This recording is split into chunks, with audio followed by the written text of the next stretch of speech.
दोस्तों अगर आप भी सूर्य और रिंकू को खतरनाक खिलाड़ी मानते हैं तो हमारी इस वीडियो को लाइक जरूर कीजिएगा। दोस्तों मूसलाधार बारिश के बाद 5-5 ओवरों के मैच में पार हो गई रोमांच की सारी हदें।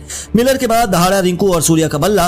अंतिम गेंद तक कह पाना नामुमकिन था कि कौन मारेगा महामुकाबले में बाजी। तो आखिर गेंद और बल्ले के बीच हुए जबरदस्त घमासान में कैसे रिंकू और सूर्य की जोड़ी ने किया चमत्कार। आखिरी ओवर में जब जीत के लिए 18 रन चाहिए थे तो सामने गेंदबाजी से आग उगलने को तैयार थे लुंगी अंगड़ी। कैसे रिंकू ने धोनी की याद दिलाते हुए दिखाए अफ्रीका को दिन में तारे। रिंकू और सूर्य की विस्फोटक बल्लेबाजी से लेकर अंतिम गेंद तक खेले गए रोमांचक मुकाबले की पूरी हाईलाइट हम आपको दिखाएंगे। लेकिन उससे पहले आपको क्या लगता है रिंकू गिल और सूर्या में कौन सबसे शानदार खिलाड़ी है, मैं नीचे कमेंट करके जरूर बताइए। दोस्तों टी20 वर्ल्ड कप के शानदार सफर पर बढ़ चली टीम इंडिया का अपनी सरजमीन पर डरबन के मैदान पर साउथ अफ्रीका की टीम भारत का जबरदस्त स्वागत करने उतरी थी। लेकिन बारिश के इरादे तो कुछ और ही थे। जैसे ही मैच शुरू होने वाला था मूसलाधार बारिश की एंट्री होती है और फिर इंतजार लंबा और लंबा होता जाता है। लेकिन 7:30 बजे से शुरू होने वाला मैच काफी घंटे बीत जाने के बाद भी शुरू नहीं हो पाता। ऐसे में जब बारिश रुकती है तो काफी समय बीत जाता है, लेकिन मुकाबला रद्द होने का समय हो चला था और फैंस और खिलाड़ियों की मायूसी को देखते हुए अंपायर और रेफरी 5-5 ओवरों का एक रोमांचक मुकाबला करने का फैसला लेते हैं, जहां बल्लेबाजी करने का मौका अफ्रीका को दिया जाता है और मेजबान टीम के लिए पारी की शुरुआत करने रीजा हेंड्रिक्स के साथ हेनरी क्लासेन की जोड़ी पारी की शुरुआत करने के लिए आती है। आते ही पहले ही ओवर में मोहम्मद सिराज का स्वागत चौके से कर क्लासेन ने अपने तेवर दिखा दिए। जाते जाते ओवर की आखिरी गेंद पर रीजा ने भी एक तूफानी छक्के से अपना खाता खोलकर पहले ओवर में 13 रन बटोर लिए। साफ तौर पर देखा जा सकता था कि अफ्रीका किसी भी कीमत पर जीत का सपना सजाकर मैदान में उतरी। लेकिन जैसे ही अगले ओवर में अर्शदीप आते हैं, एक के बाद एक लगातार 2 गेंद पर उन्होंने पहले रीजा हेंड्रिक्स और उसके बाद एडम मार्कम को चलता कर अफ्रीका की कमर तोड़ दी। लगातार 2 झटकों से अफ्रीका मुसीबत में थी। ऐसा लगा टीम इंडिया तो आसानी से उन्हें कुचल कर रख देगी, लेकिन यह मुकाबला इतनी दफा पलटने वाला किसी ने सोचा नहीं था। नंबर 4 पर बल्लेबाजी करने आए डेविड मिलर ने क्लासेन के साथ मिलकर अपनी पारी को आगे बढ़ाना शुरू किया। पहले तो उन्होंने संभल कर खेला। पहले 3 ओवर में अफ्रीका केवल 30 रन बना पाई, लेकिन उसके बाद आखिरी 2 ओवर में इन दोनों बल्लेबाजों ने भारतीय गेंदबाजों की धज्जियां दमकर उड़ाई। क्लासेन 24 रन बनाकर कुलदीप यादव का शिकार हो गए, लेकिन मिलर को रोक पाने के बाद फिर भारतीय गेंदबाजों के बस की बात नहीं हो पाई और चौके छक्कों की प्रदर्शनी लगाते हुए इस खिलाड़ी ने न केवल 14 गेंद में अर्धशतक ठोका, बल्कि 5 ओवरों में अपनी टीम को 82 रनों तक भी पहुंचा दिया। उनकी खतरनाक बल्लेबाजी के दम पर अब टीम इंडिया के सामने 83 रनों का पहाड़ जैसा लक्ष्य खड़ा था। इसका पीछा करने के इरादे से यशस्वी के साथ रेड आउट फॉर्म में चल रहे शुभमन गिल की जोड़ी मैदान में उतरती है। अपनी जबरदस्त फॉर्म दिखाते हुए पहली गेंद पर यशस्वी ने अपने पुल शॉट से छक्का बटोरकर अफ्रीका के पसीने छुड़ाना शुरू कर दिया। शुभमन गिल ने भी हार मानना सीखा नहीं। पहले 2 ओवर में इन दोनों खिलाड़ियों ने अपनी खतरनाक बल्लेबाजी से भारतीय टीम को 34 रनों तक पहुंचा दिया। टीम इंडिया आसानी से जीत की तरफ बढ़ रही थी, लेकिन तभी होता है बहुत बड़ा पलटवार। तबरेज शमसी की फिरकी पर टीम इंडिया पड़ी भारी। उन्होंने शुभमन गिल को वापस भेजा और इस ओवर की आखिरी गेंद पर यशस्वी जायसवाल भी चलते बने। मैदान पर अब टीम इंडिया के बैकबोन कप्तान सूर्या उतर चुके थे। 3 ओवर बीत गए और सूर्या रिंकू मैदान में थे। पल्ला अभी भी अफ्रीका का भारी नजर आ रहा था। पहले 3 ओवरों में भारतीय टीम केवल 40 रन बना पाई और अभी भी हमें 12 गेंद में 43 रनों की दरकार थी, जिसे बनाना उतना आसान नहीं था। लेकिन जब टीम इंडिया के 2 सबसे खतरनाक बल्लेबाज मौजूद हो मैदान में तो कौन सा लक्ष्य मुश्किल होता है। सूर्या ने मार्को जॉनसन के एक ओवर में एक के बाद एक लगातार 3 खतरनाक चौके ठोककर गियर में बदलाव करना शुरू कर दिया।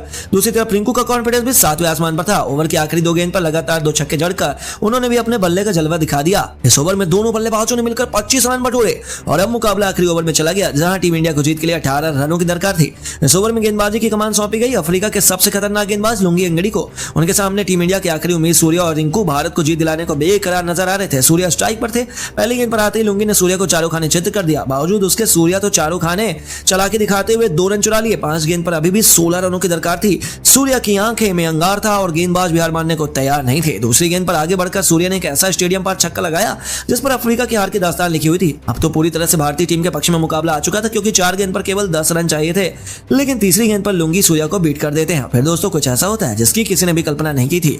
चौथी गेंद पर भी सूर्या केवल सिंगल ले पाते हैं और अब केवल 2 गेंद पर भारत को जीत के लिए 9 रन चाहिए। पूरा दबाव रिंकू पर आ गया। हर तरफ सन्नाटा था। कोई समझ नहीं पा रहा था कि अब क्या होने वाला था। लेकिन रिंकू ऐसे ही थोड़ी ना इतने बड़े फिनिशर माने जाते हैं। 5वीं गेंद पर उन्होंने कवर को चीरते हुए चौका मारकर मैच को अंतिम गेंद तक पहुंचा दिया, जहां भारत को 5 रन चाहिए थे। और इस बार गेंदबाज ने चला के दिखाते हुए रिंकू को यॉर्कर की, लेकिन रिंकू को बीट करना इतना आसान थोड़ी है। उन्होंने इस गेंद पर महेंद्र सिंह धोनी की तरह हेलीकॉप्टर शॉट से न केवल महेंद्र को स्टेडियम पार फेंका, बल्कि टीम इंडिया को एक धाकर जीत भी दिला दी, जिसके बाद पूरा स्टेडियम रिंकू के नारे से गूंज उठा। और वो भी क्यों ना, अपनी धमाकेदार बल्लेबाजी से सूर्या और रिंकू ने नामुमकिन को मुमकिन करते हुए पहले टी20 में टीम इंडिया को अद्भुत जीत दिला दी। लेकिन दोस्तों आपको क्या लगता है, टीम इंडिया अफ्रीका को 3-0 से क्लीन स्वीप कर पाएगी या फिर नहीं? अपनी कीमती राय में नीचे कमेंट बॉक्स में जरूर दें। दोस्तों आपकी जानकारी के लिए बता दें कि 2 घंटे तक इस मैदान में 90% बारिश के आसार हैं। मतलब कि मान लीजिए अगर 10% बारिश ना होने के वक्त पर कवर्स हटाकर टॉस हो भी गया, तब भी बारिश इतनी होगी कि खेल शुरू होगा और फिर रुक जाएगा, खेल शुरू होगा और फिर दोबारा से रुक सकता है। और दोस्तों इसी तरीके से अगर ऐसा होता रहा तो 2 घंटे नहीं बल्कि टॉस के बाद से ही ओवर्स कटने शुरू हो जाएंगे। और टॉस होने के बाद अगर मैच शुरू हो गया और इस तरीके की परिस्थिति बनती है तो दोस्तों इस बात में कोई शक नहीं कि मुकाबला 20 ओवर का तो नहीं होगा, फिर या तो इसे 15 या 10 तक का भी कराया जा सकता है।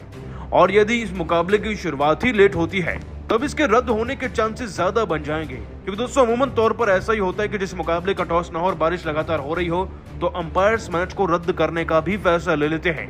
लेकिन फिलहाल के तौर पर अगर 1 घंटे की देरी से मुकाबला शुरू होगा तब भी ओवर्स में कटौती होगी। लेकिन दोस्तों फिलहाल की ताजा अपडेट के अनुसार पता चला है कि बहुत ही जल्द लगभग 15 से 20 मिनट के अंदर 5-5 ओवर का मुकाबला शुरू होने जा रहा है। जी हाँ, अगर आपको ये सुनकर अजीब लग रहा है तो याद कीजिए वो लम्हा जब भारत ऑस्ट्रेलिया के बीच में भारत में ही 6 ओवर का T20 मैच हुआ था और भारत न्यूजीलैंड की टीम के बीच में भी एक 7 ओवर का T20 मैच खेला गया था। और बहुत ही जल्द भारत साउथ अफ्रीका की टीम के बीच में डरबन के मैदान में ये मैच शुरू होने वाला है। लेकिन दोस्तों आप सभी को क्या लगता है इस मैच को कौन जीतेगा, भारत या साउथ अफ्रीका? नीचे कमेंट करके जरूर बताइएगा। लेकिन इसी बीच मैच के शुरू होने से पहले कप्तान सूर्य कुमार यादव ने भारतीय टीम की प्लेइंग 11 में बड़े बदलाव कर टीम का ऐलान किया है। दरअसल सूर्य कुमार यादव ने ओपनिंग करने के लिए शुभमन गिल को शामिल किया है, जो वर्ल्ड कप के बाद ऑस्ट्रेलिया के खिलाफ T20 सीरीज में आराम कर रहे हैं। लेकिन यहाँ पर उनको जगह मिल चुकी है, जिसके चलते साउथ अफ्रीका के खिलाफ पहले T20 मैच में ऋतुराज गायकवाड़ को बाहर बैठाने के साथ शुभमन गिल को शामिल कर लिया। इसके अलावा कप्तान सूर्य कुमार यादव ने दूसरे सलामी बल्लेबाज के रूप में यशस्वी जायसवाल को शामिल किया, जिन्होंने ऑस्ट्रेलिया के खिलाफ बेहतरीन बल्लेबाजी करते हुए भारत को मजबूत शुरुआत दिलाई थी। ऐसे में एक बार फिर इनके ऊपर बेहतर प्रदर्शन की उम्मीद की जा रही है, जो अपने प्रदर्शन के दम पर सभी को प्रभावित कर सकते हैं। इसके अलावा कप्तान सूर्य कुमार यादव ने तीसरे नंबर पर बल्लेबाजी करने के लिए श्रेयस अय्यर को शामिल किया, जिन्होंने अंतिम T20 मैच में अर्धशतक लगाकर भारत को मजबूती से जीत दिलाने का कार्य किया है। श्रेयस अय्यर को विराट कोहली का परफेक्ट रिप्लेसमेंट माना जा रहा है। ऐसे में अब साउथ अफ्रीका के खिलाफ विराट कोहली के न होने से श्रेयस अय्यर तीसरे नंबर पर बल्लेबाजी करते हुए दिखाई देने वाले हैं। इसके अलावा कप्तान सूर्य कुमार यादव ने 4 नंबर पर बल्लेबाजी करने के लिए अपने आप को शामिल किया है, जो T20 के नंबर 1 बल्लेबाज हैं और इस समय भारत के कप्तान है। ऐसे में इनके ऊपर काफी ज्यादा बेहतर प्रदर्शन करने का दारोमदार भी रहने वाला है। इसके अलावा कप्तान सूर्य कुमार यादव ने 5 नंबर पर बल्लेबाजी करने के लिए रिंकू सिंह को शामिल किया है, जो भारतीय टीम के लिए सबसे महत्वपूर्ण खिलाड़ी ऑस्ट्रेलिया के खिलाफ सीरीज में साबित हुए हैं। ऐसे में एक बार फिर रिंकू सिंह मैच को समाप्त करने की काबिलियत और टीम को खराब स्थिति में बेहतर ले जाने का कार्य करने वाले हैं। ऐसे में अब इनको भी साउथ अफ्रीका के खिलाफ टीम के अंदर मुख्य बल्लेबाज के रूप में शामिल किया गया है। इसके अलावा कप्तान सूर्य कुमार यादव ने 6 नंबर पर बल्लेबाजी करने के लिए विकेट कीपर जितेश शर्मा को शामिल किया है, जिन्होंने ऑस्ट्रेलिया के खिलाफ बेहतरीन बल्लेबाजी की थी। ऐसे में यहाँ पर साउथ अफ्रीका के खिलाफ भी उनसे बेहतर प्रदर्शन करने की उम्मीद की जा रही है, जो भारतीय टीम के लिए विकेट कीपिंग की जिम्मेदारी भी निभाते हुए दिखाई देंगे। इसके अलावा कप्तान सूर्य कुमार यादव ने 7 नंबर पर बल्लेबाजी करने के लिए रविंद्र जडेजा को शामिल किया है, जो भारतीय टीम के लिए बेहतरीन गेंदबाजी के साथ बेहतरीन बल्लेबाजी करते दिखाई देने वाले हैं। ऐसे में एक बार फिर से इनके ऊपर उपकप्तान की जिम्मेदारी दी गई है। इसके अलावा स्पिन गेंदबाज के तौर पर कप्तान सूर्य कुमार यादव ने कुलदीप यादव को शामिल किया है, जिन्होंने वर्ल्ड कप में शानदार प्रदर्शन किया था, लेकिन ऑस्ट्रेलिया के खिलाफ सीरीज में नहीं खेले थे। लेकिन यहाँ पर उनके शामिल होने से टीम के अंदर उनकी जगह पक्की हो गई है। इसके अलावा कप्तान सूर्य कुमार यादव ने तेज गेंदबाज के रूप में सबसे पहले अर्शदीप सिंह को शामिल किया है, जिन्होंने अंतिम मैच में भारत के लिए बेहतरीन गेंदबाजी करते हुए भारत को जीत दिलाने का कार्य किया था। ऐसे में एक बार फिर उनके ऊपर बेहतरीन प्रदर्शन करने की जिम्मेदारी है। इसके अलावा कप्तान सूर्य कुमार यादव ने दूसरे तेज गेंदबाज के तौर पर मुकेश कुमार को शामिल किया है, जिन्होंने बेहतरीन गेंदबाजी कर ऑस्ट्रेलिया को परेशान किया। ऐसे में इनको भी टीम के अंदर शामिल कर लिया गया है। इतना ही नहीं, अंतिम गेंदबाज के तौर पर कप्तान सूर्य कुमार यादव ने दीपक चहर को बाहर करते हुए मोहम्मद सिराज को शामिल किया है, जो अपनी गेंदबाजी से सभी को परेशान कर सकते हैं और साउथ अफ्रीका के बल्लेबाजों को परेशान करते हुए घुटने टेकने के लिए मजबूर कर सकते हैं। ऐसे में कप्तान सूर्य कुमार यादव अब इन 11 खिलाड़ियों के साथ साउथ अफ्रीका के खिलाफ पहला T20 मैच खेलने के लिए उतरने वाले हैं। तो दोस्तों आपको क्या लगता है, साउथ अफ्रीका के खिलाफ पहले T20 मैच में भारतीय टीम की प्लेइंग 11 क्या रहने वाली है? अपनी राय नीचे कमेंट बॉक्स में जरूर दें।